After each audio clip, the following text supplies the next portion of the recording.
Thank you, Mats. Thank you for being our guest here in Torino for Torino 2024 Torino Jazz Festival. My pleasure. Improvisation plays an important role in your music. And how do you approach it? Any guideline or instant confrontation with your fellow musicians?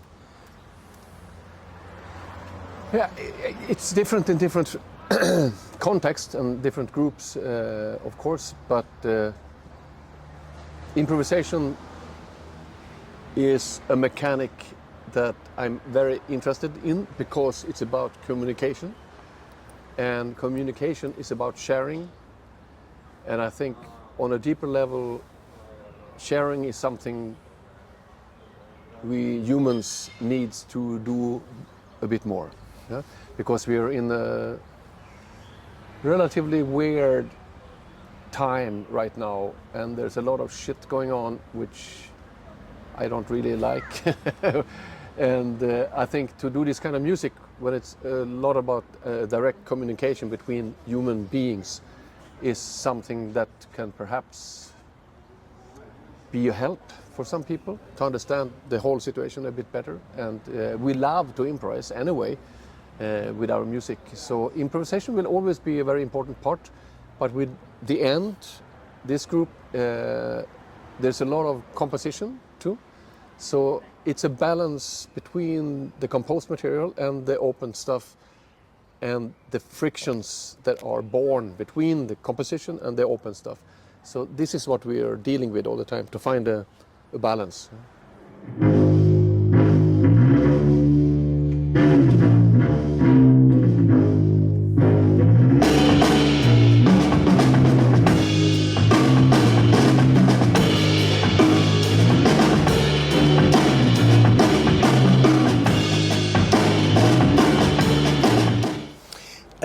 Let's say that improvising with other musicians is also a matter of trust and confidence.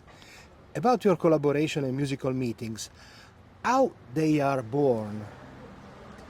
It's all about trust, and it's all about respect. And if you don't have respect for the other person or the group you're playing with, it doesn't work. You know? Because improvisation is about sharing, as I said, and you want to be sure that the music will live on even if I step back. I trust my musicians to do something that is interesting if I take a pause, or then I can come in again.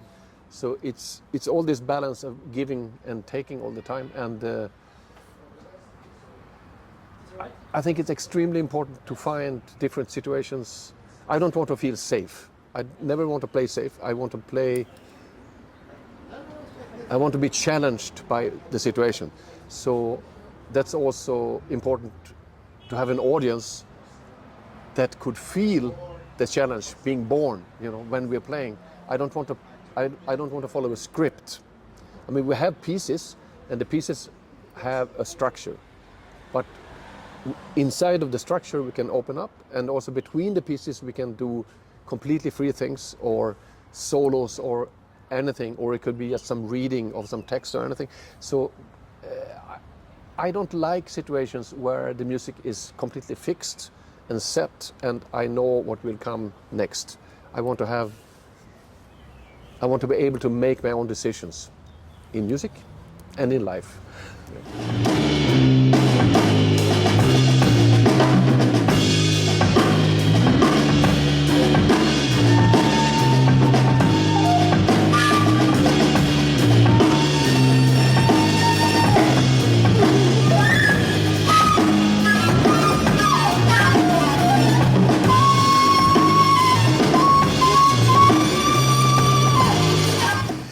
Scandinavian contemporary musical scene is giving us often surprises and testimonies of a fresh and interesting environment.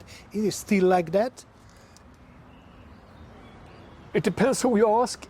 I think the Scandinavian scene right now is honestly very interesting. There's a lot of younger musicians coming up, and they're all very good. And I see, like in in Norway and Denmark and Sweden too, and Finland. There's an amazing amount of really great improvisers coming up now, and I'm very happy to say that also the gender balance is so much better in Scandinavia than the rest of Europe, I have to say. And that's been a lot of work and a lot of dedication to be able to change that. But now we have a situation, it's not 50-50, but it's getting there soon, you know. So it's hopefully soon we don't even need to discuss gender, you know. It's just something that is natural, because it should be natural. I mean, especially, I have to say, even if I'm Swedish, the Norwegian scene is very, very active, very interesting. They do have support from council, from the state, from the cities, which helps the music, but that's not the whole truth anyway. So it's a very good time for creative music, so to speak. I mean, both the more open jazz music and the noise music, but also more radical rock music. And I don't like to put labels on music in a way, you know, because with the end, I don't know what to call our music.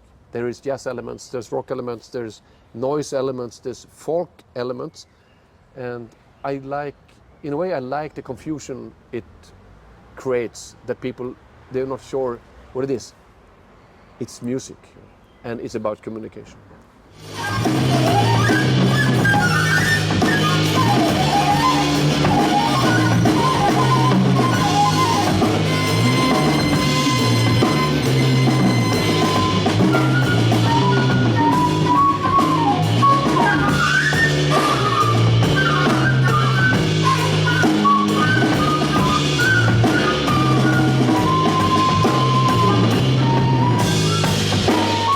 In your opinion, what is the key to grow as an artist and musician?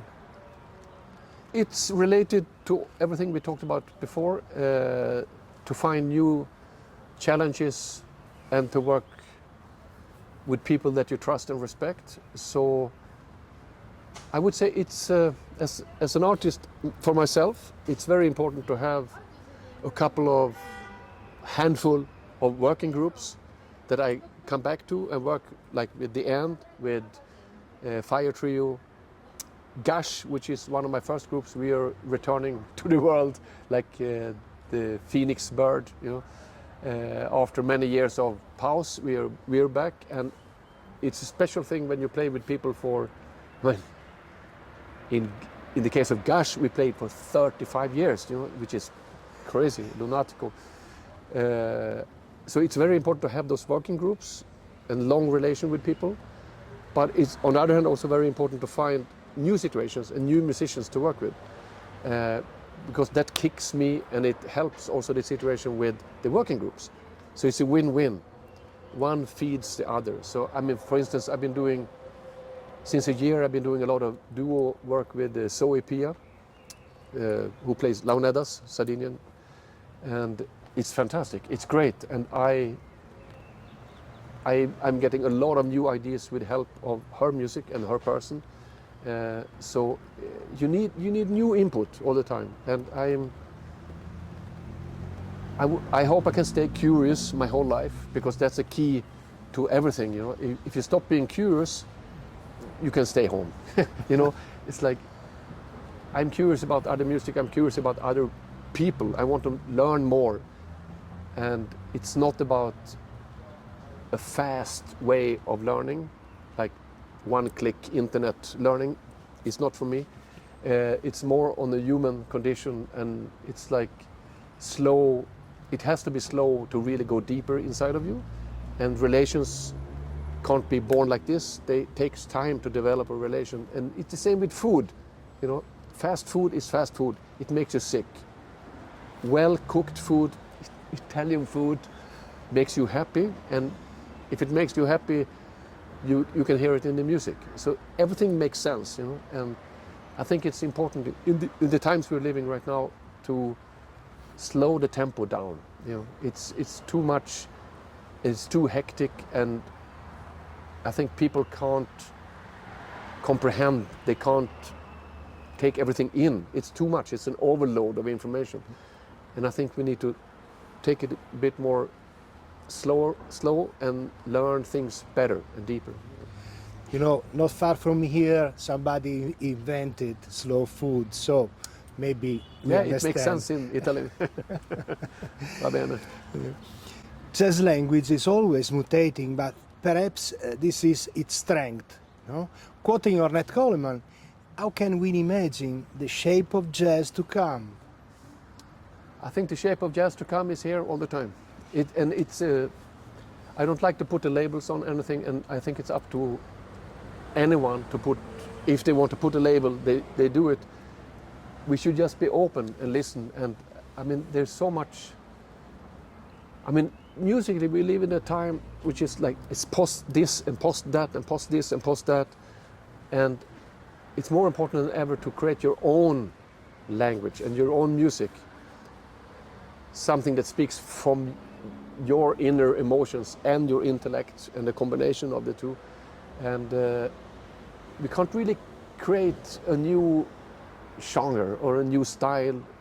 It's like, it's the way we combine the elements, and it's the person behind the instruments that matters. And if we can do that, it's going to be good.